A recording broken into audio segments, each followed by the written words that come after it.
Om Stapakaya cha dharmasya sarvadharmasvarupine avatara varishtaya Ramakrishnaya te namah Jananim Sharadam Devim Ramakrishnam Jagadgurum Padapadme Tayo Sritva Pranamami Mahormu Namasri Etirajaya Vivekananda Surya Satsukasvarupaya Swamine Tapaharine.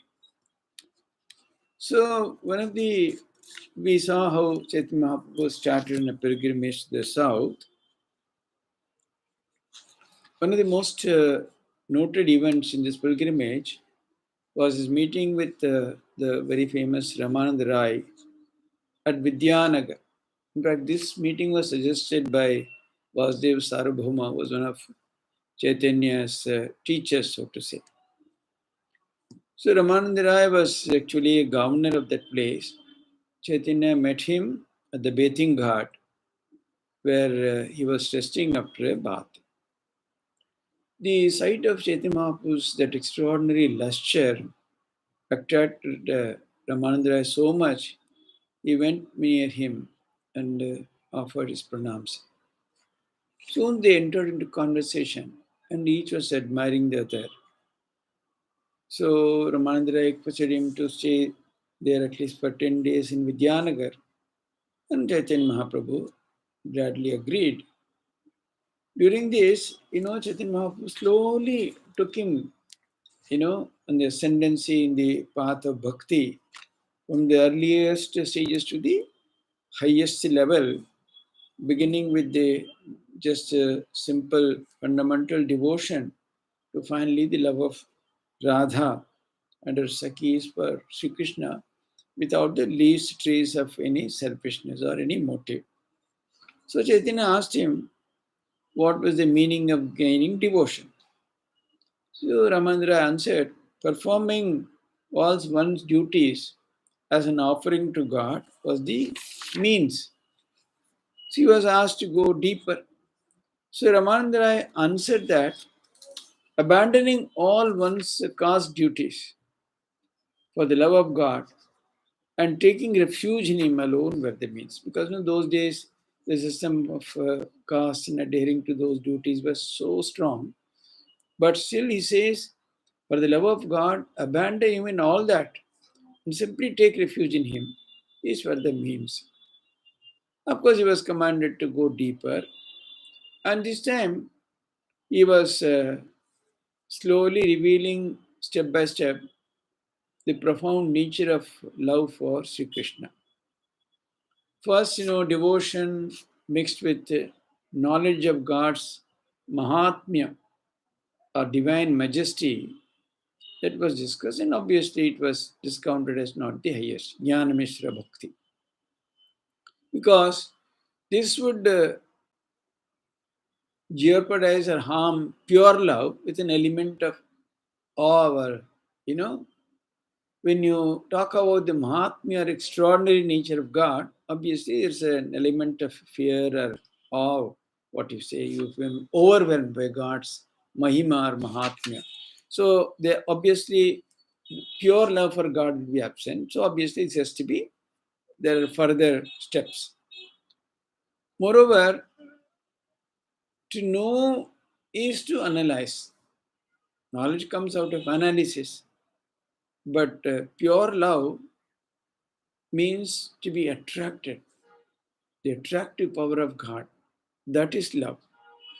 So He is the soul of your soul, and there must be a sense of intimacy with God.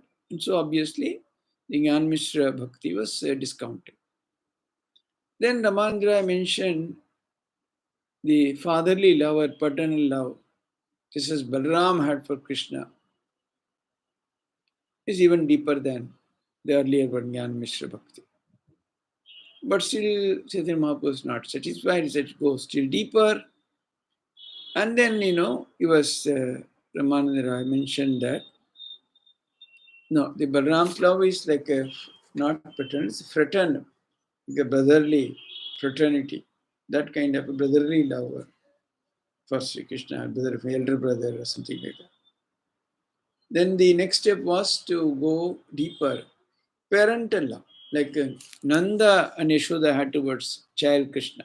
So it's even deeper, where they feel a sense of responsibility towards God Himself. It's if unless I protect God, He cannot be. I mean, because they don't so much recognize the extraordinariness or godliness of God, but then treat Him as their own very intimate child. In that sense, I have to take care of Sri Krishna. That bhav, the bhava of parents, pitri bhav. Then it's a parental love, the love of parents which they have towards the children. This is considered an example. And then, he was asked with anything still deeper than this. Then Ramandra answered that it is the conjugal love, love that Krishna, Rukmini and the wives of Sri Krishna had for him. The Pavitra, Pativrata prem for husband. The highest, particularly when the Pati happens to be the Swami, the Lord Himself. So the extreme love for one's conjugal love, that kind of a love which they had for Sri Krishna, this was considered even deeper than the parental love of Nanda, Yashoda and others. Because obviously Chaitanya Mahaprabhu was not satisfied even with this. So then in answer to that he says, the Vyabhicharini Bhakti, the illicit love which gopis had for Sri Krishna was still deeper. Because then it requires extraordinary courage in those days to have that kind of a love for someone other than one's own husband. Illicit love, paramour's love for the beloved. So this was considered even greater because without any consideration of the worth of the person or the social criticism, she completely abandons herself to such a person. So, if a devotee totally abandons oneself to Sri Krishna, and obviously this is considered one of the highest forms, the illicit love of gopis for Krishna. Because gopis, they're all married, but yet they were so much infatuated, so madly in love with Sri Krishna.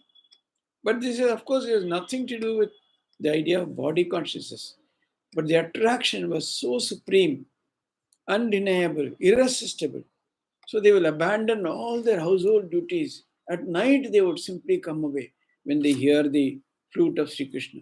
So this gopis' love was considered very extraordinary. Then, whether there's anything deeper than this, then Ramanandra answered that Radha's love for Krishna was highest because there was there was absolutely no selfishness in it. This is considered the highest because in the pursuit of it, any amount of social persecution or suffering, etc., were absolutely of no consideration. Since Radha said, remind him of it. If he has forgotten it, at first we saw each other, and the result was swift love. I do not know where it will lead me. For me, it is still growing. So he says, the moment they met, after that she says, I had no consciousness that he was a man and I'm a woman. I cannot therefore account for my love of Krishna. Because there's absolutely no distinction. She never felt that there is no idea of man or woman in her love for Sri Krishna. So obviously this was the kind of highest love that one can imagine. It is Radha's love for Sri Krishna. Then, Chaitanya Mahaprabhu again prompted Ramananda to reveal the whole mystery of the theology of Sri Krishna. Then he says, Sri Krishna is the supreme being, the source of all incarnations. It's always, later also we say, Krishnastu Bhagavan Swayam. Krishna alone is the Purnavatara. All the avatars are Amsha, partial. It was Purna. It was the first cause. He is the eternal, he is the external abode where he is eternally present. His body is pure Sat, Chit, Ananda. So, in Brindavan, he appeared as the supernatural, youthful Manmatha, at whose adoration everyone, men and women, animals, inanimate things, everything got attracted. So he was the conqueror of hearts. His own beauty charmed his own heart and he wished to embrace himself. Such is Krishna's form. So beautiful. Now Radha's powers are also infinite, but three of powers of Radha are most important. They are the Chit Shakti, Maya Shakti and Jiva Shakti. So the first is the internal, first is his internal and intrinsic power, Swarup Shakti. Chit Shakti is Swarup Shakti, is internal and intrinsic power. His external and creative power is Maya Shakti. And the third is preservative or marginal power, the Jiva Shakti, is the third. So, again, the Swarupa Shakti has three kinds of manifestations according to three aspects of Charchit Ananda. The Ananda aspect is Hladini, which gives bliss. That is, the Radha is so full of bliss, Hladini Shakti.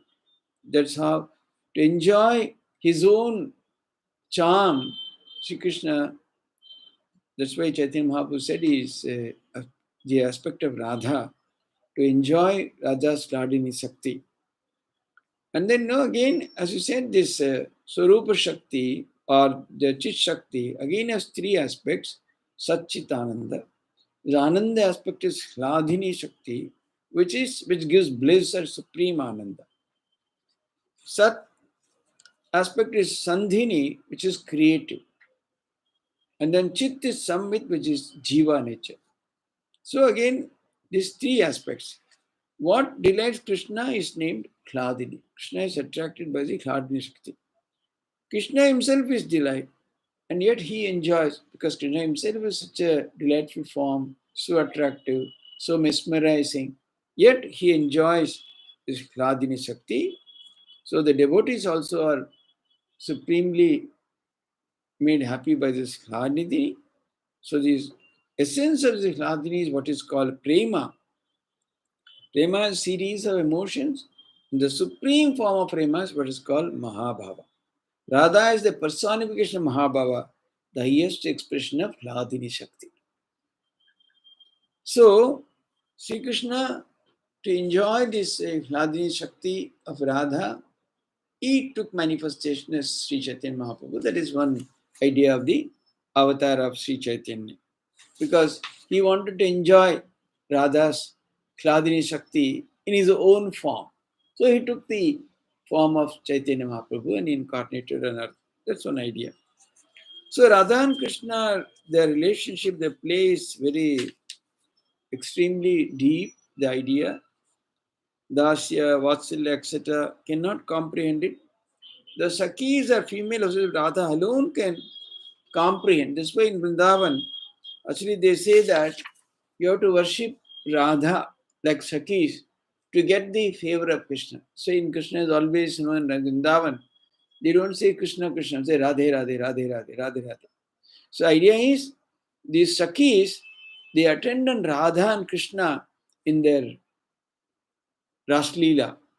So the Sakhi, they do not actually, they don't try to sport with Krishna themselves.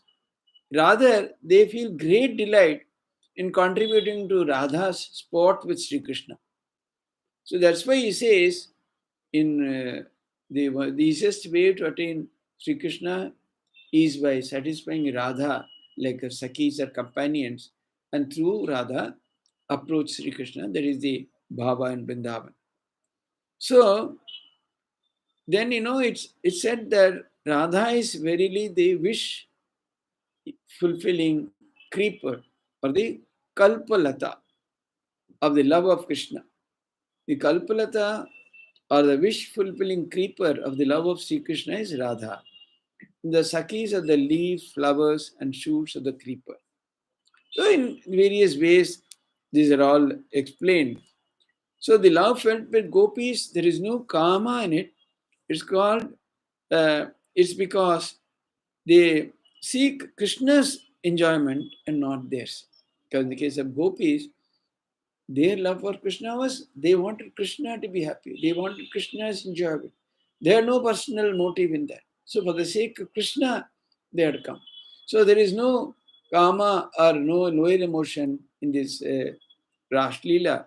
That is why this Radha Krishna, the Ras Leela, the love of gopis, etc., they are all very, very difficult to understand. So one whose heart is moved by the nectar of gopis' passion adores Krishna. They give up Vedic worship, etc. By following the path of raga, that passionate love, like the people of Raja, one is born next in Raja in the form of person whose passion who imitated and thus gains Krishna. So you have to do tapasya that way, imitate somebody like someone in Raja, and in the next birth, one gets a similar birth. By daily meditating on Krishna's spot with Radha, we are born as Sakhis. So Krishna, however much you may worship him as divinity, you cannot get him. But you can easily attain him by serving as a gopi, as a Sakhi. So in the ethereal body, we meditate imitatively on the service effort to Krishna by Sakhi, and the next birth we attain Radha Krishna's feet as a Sakhi. So the Sakhi Bhava, through Sakhi, serving Krishna and Radha and attaining to the highest is what is advocated in this school or in this idea. So the at the end of all these discussions, Chaitanya Mahaprabhu revealed his real form to Ramananda. Right in front of him, his earthly form disappeared, and Ramananda found a form in which Sri Krishna was the Rasaswarup and Radha, with that supremely passive enjoyment. Together, there was a blended form of this appeared before Ramananda. So Ramananda understood that in the Chaitanya incarnation, Krishna has taken on himself the emotion and beauty of Radhika in order to taste his own delight. So taking the form of Radhika to enjoy his own form, Sri Krishna has taken this Chaitanya Mahaprabhu's form. So obviously Ramananda went into ecstasy. Chaitanya Mahaprabhu touched him and brought him to consciousness. And he said, I have shown you this form. My body is not of fair complexion, but its present golden complexion is due to its contact with Radhika's body. She touches none except the prince of cowherds. I make my own heart imagine her emotions, and thus I taste the delicious sweetness of Krishna. Keep this as a matter of secret, he told him. So he said, Ramananda, to give up his earthly duties and go to Puri, where he said he will come and meet him, and we shall spend our time talking about Sri Krishna. And then he went to many places up to Kanyakumari. The famous Sriranga he visited, where he found a Brahmana. He read Gita every day without understanding a meaning. Of course, similar incident is mentioned in the life of Ramanujacharya also. But anyway, here is a person, Brahmana was religiously, reading Gita every day, but many Brahmins were criticizing him. So he said, when he was asked by Chaitanya Mahaprabhu what inspired him, he says, I am an ignorant person who does not understand the meaning of the words of Krishna. Still, I am reading it because at the bidding of my Guru, when I do so, my heart is so wrapped with that idea. Beholding before my eye the dark beauty of Krishna as he sits on the chariot of Arjuna as a charioteer, and he gives his talk. So he was, see, that is the real purpose. What is the purpose of reading Gita? Mere words, Sanskrit, grammar, are they all important? Or understanding the real import, having the vision of the Lord? Chaitanya Mahaprabhu blessed him. You are alone worthy to read Gita because you understand its essence. What is its essence? Shri Krishna instructing Arjuna and liberating him, giving the highest knowledge. So that so many at Madurai he met a devotee. Ramdas was practicing fast. Why? Because he was so sad that Ravana, a Rakshasa, had touched Divine Mother Sita and carried her away. So Chaitanya Mahaprabhu assured him that this was not correct. When he reached Sedu Bandha, he heard from the reading of Kurma Purana that before Ravana came, Sita had been given to the care of the fire deity, and illusory Sita was put in her place. It was this Sita that Ravana carried, and all that he made him understand. So Chaitanya Mahaprabhu copied the page from the Purana, from the Kurma Purana, and on his return, he touched Madurai, gave this copy to Ramdas to assuage his grief. Then he went to Kanyakumari, to Trankur state. He went to Adikeshwar temple at Tiruvattur, where a rare manuscript of a text called Brahma Samhita, which was the essence of Vaishnava scriptures, he found that. He made a copy and carried it with him as a precious possession. Then he went northward, visited Udupi, the seat of Madhvacharya's religion. There, the Tattvavadis, as the followers of the Madhva's religion, they call themselves, they looked upon him as a sannyasin and a Mayavadi, but seeing his devotional fervor and their ecstasy at the Krishna temple, they changed their view. So, to humble their pride, Chaitanya Mahaprabhu, like a very ignorant person, asked him, the high priest of Tattvavadis, what were the means to be adopted in the end to be sought to be a devotee of Krishna? And the priest answered, the means consist in performing all duties as offering to Krishna, and the end with the attainment of Vaikuntha, because it was their highest idea. Chaitanya Mahaprabhu contradicted him, saying that true Vaishnava gives up both work and salvation. He gives up the fivefold salvation in Vaikuntha and seeks the service of Krishna, Kainkarya Bhagavan, as the highest end. So, and then like that, this person was humbled. Then he went to Maharashtra, Pandharpur. He danced before the Vittal and all that. He met the great Saint Tukaram and imparted Krishna Bhakti to him. He also met in Pandharipura, Sri Rangapuri. Like his own Guru Ishwar Puri was a disciple for Madhavendra Puri. So he also came to know that his elder brother Vishweshwar met with his end at Pandharipura. Because he had left home, Chaitanya was quite young. He had disappeared from the house. But then here he came to know that he gave up his body, or his end came at Pandharipura. And then, he went to Dwarka. There he came across the great text Krishna Karnamrita. And he took a copy of it. Then, going through various places, he finally reached again Vidyanagar, where his friend Ramananda Rai was there. Again, he asked him to resign his governorship and come to Puri. And then finally, he came back to Puri.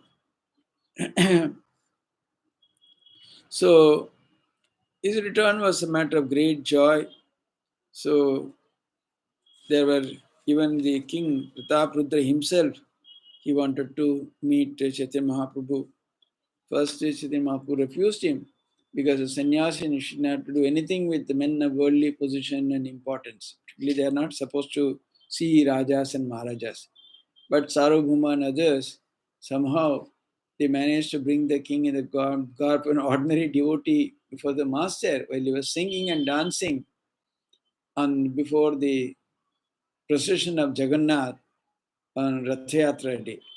So he was the Chaitanya Mahaprabhu was in a bhava, in trance, At that time, the king Prataprudra prostrated before him and caught hold of his feet.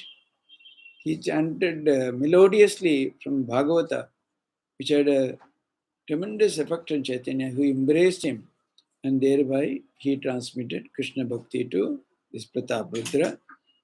So naturally, his return to Nilachal created great expectation in the minds of devotees of Navadvip. Batches of them, they came, they stayed for 4 months and they participated. The day and night there was kirtan. You go around the temple and followed by 4 kirtan parties.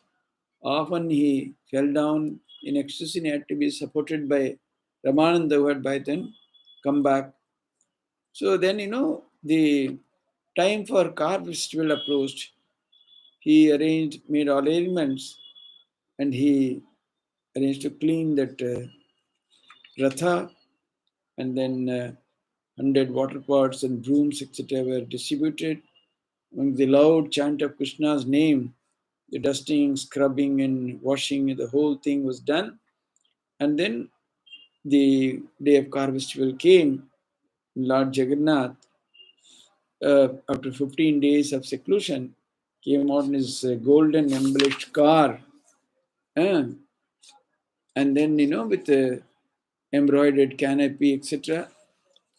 So much joy and festivity. Sri Mahaprabhu divided his party into 7, 4 before the Ratha and 2 on the sides and 1 behind. He said he was miraculously seen in all the 7 divisions simultaneously.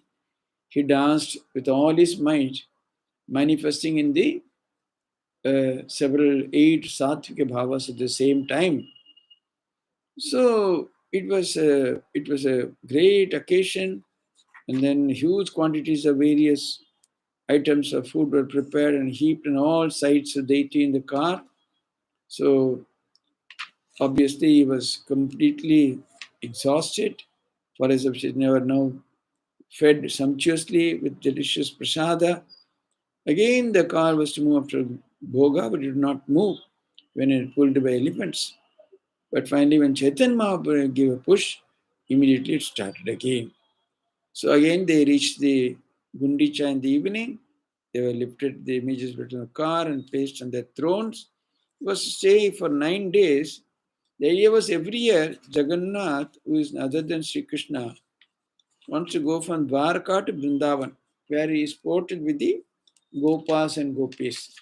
The garden of Gundicha was supposed to be that of similar to Brindavan, for he spent those 9 days sporting in the pools and woodlands of that place. This time, in the person of the Chaitanya Mahaprabhu, he did this actually with the devotees as the inhabitants of Braja. On the 9th day is the Hera Panchami, possession of Lakshmi took place, and after that, Jagannath returned his car to his usual temple. Again, during this return procession, also, Chaitanya Mahaprabhu, they danced and all that. Then he said, now the devotees, you have been here for 4 months. Now you all have to go back, your householders. And then they said the new gospel of Vaishnavism must be spread in Bengal. He ordered Nityananda also to go away to Bengal.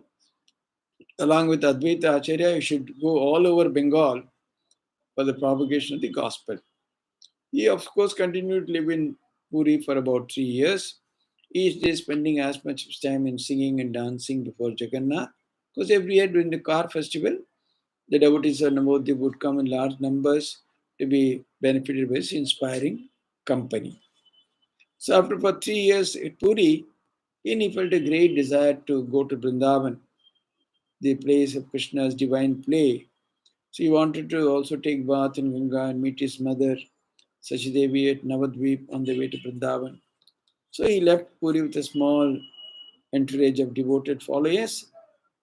Then again, they on the way up to the border of Orissa, all arrangements had made by King Prataprudra. And then, of course, they had to pass through a small country where fanatical Muslim ruler was ruling. Somehow, due to the inspiring personality of Chaitanya Mahaprabhu, the god or border gods, the Muslim ruler, they became devotees and they helped him his onward journey. When he passed through Bengal territory, bank of Ganga, proceeded in a boat, halting at Panihati and Kamarhati on the way. In all these places, thousands of people came to meet him. Then he halted at Shantipur, stayed in his house for 10 days, met his mother there, he prostrated her feet, and holding her feet, he sought permission to go to Brindavan. It was granted, and then he returned to Puri, and after a few days, again he started for Vrindavana. And then it was, he was accompanied by one Balachandra Bhattacharya. In this trip, he turned wild men into Vaishnavas. In his presence, it seems tigers and the deer, they licked each other in amity, and wild animals walked in line by his side. Elephants came to the pools where he was bathing. They began to dance, trumpeting Krishna's name. Peacocks and other birds, on seeing him, they proceeded in his company. They say, all attributed to the great Leela. Then he reached Benares. There he stayed with a devotee called Tapan Mitra, whom he met at the Manikarnika Ghat. There was a Dvait sannyasin called Prakashananda. He was very critical of Chaitanya. Somebody, described to him, a sannyasin has come here from Jagannath, whose glory and power I cannot adequately describe. He is so glorious. Seeing him, it's like seeing God himself. He chants the Krishna's name. All marks of great Bhagavata described in the Bhagavata Purana are evidence in his personality. He always, his name, constantly his tongue chants Sri Krishna's name. So, his eyes run tears like the Ganges stream. Now he dances, now he laughs, now he sings, now he is in ecstasy, now he weeps, etc. His name is Krishna Chaitanya. But Prakashananda laughed and said, all that will not sell here. This is a place of Advaita, etc. Sentimentality will not sell at Kashi, the seat of Vedanta. Of course, Chaitanya did not say anything. He proceeded to Prayag, where he bathed in the holy Triveni. So he was, the sight of Yamuna filled him with Krishna consciousness. He was impelling him to jump recklessly into the fast flowing river.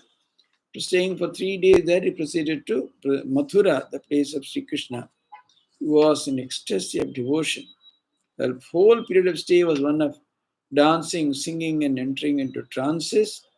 So he visited all the holy places in Mathura and the nearby place, and then he proceeded to.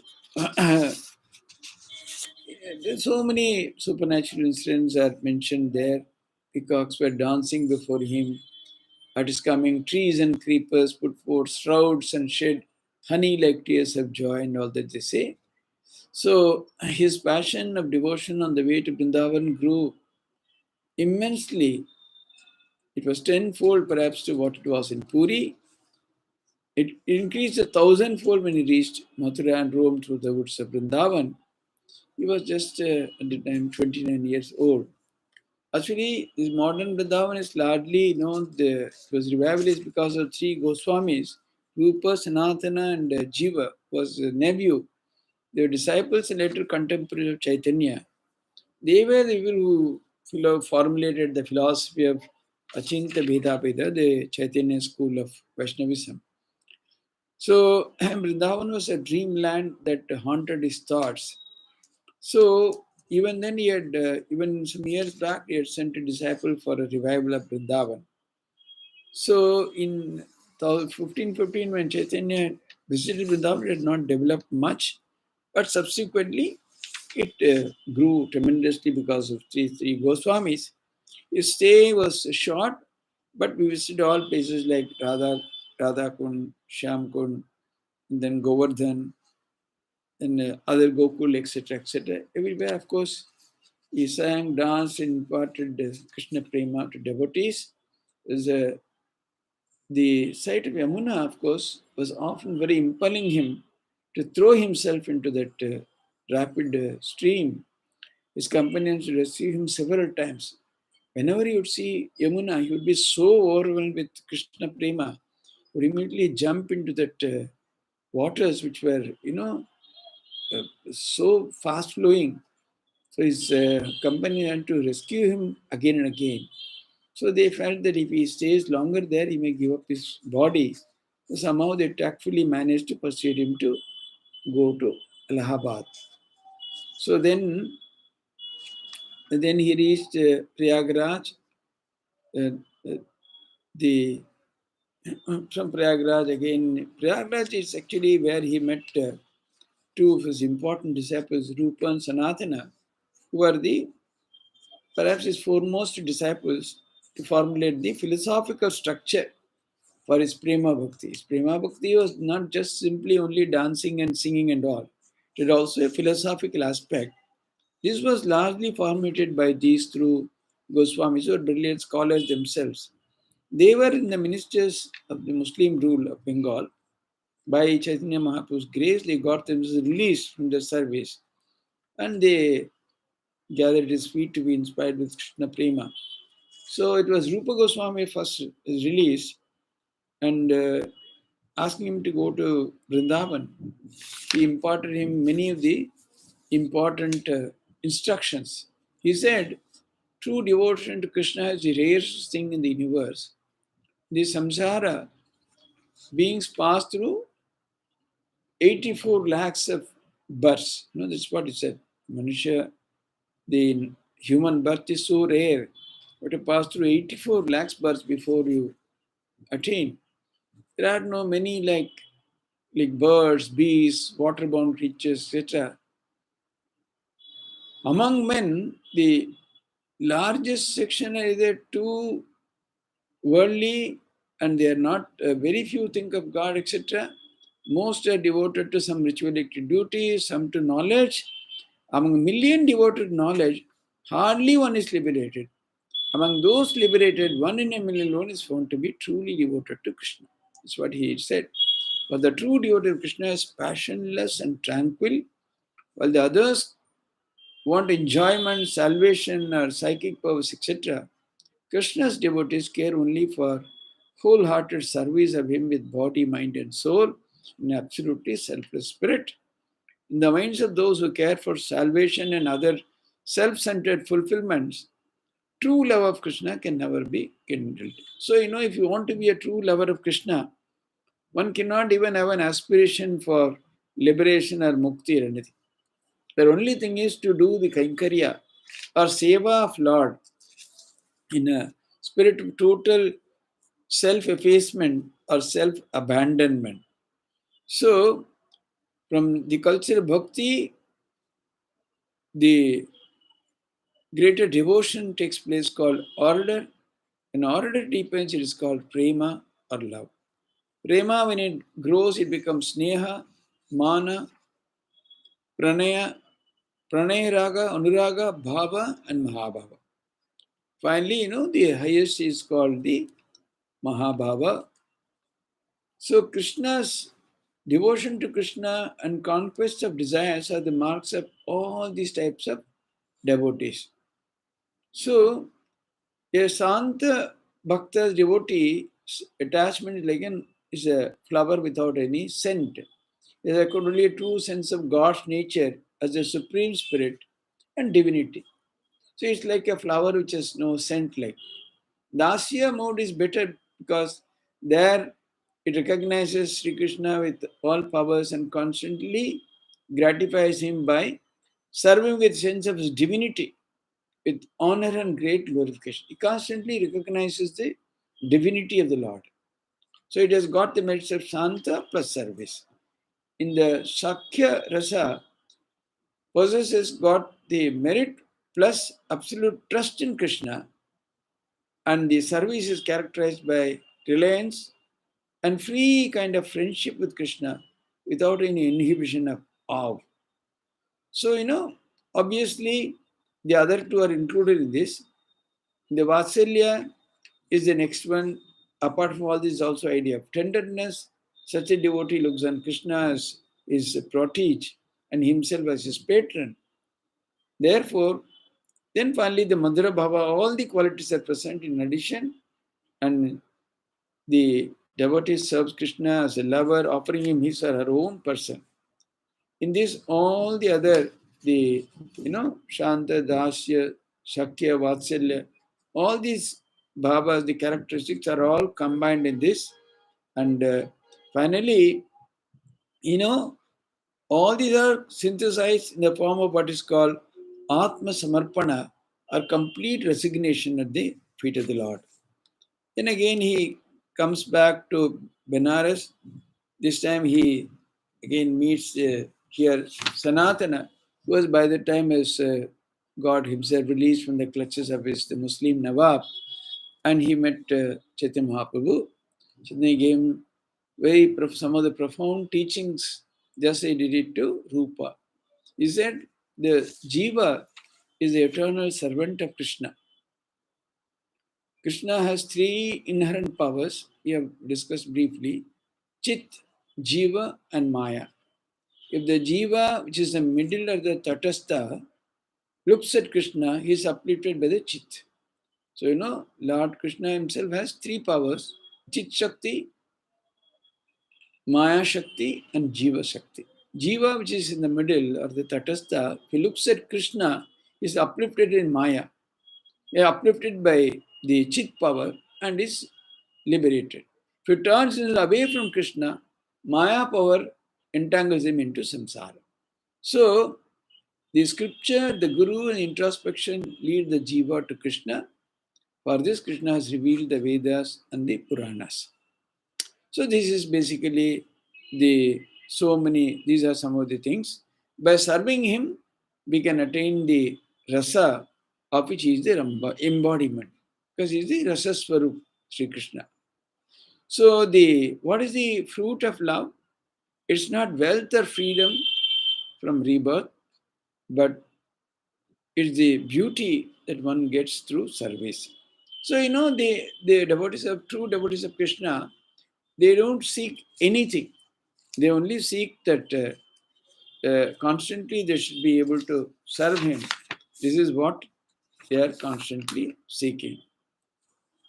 So actually, there's so much to talk about. Then he has instructed him.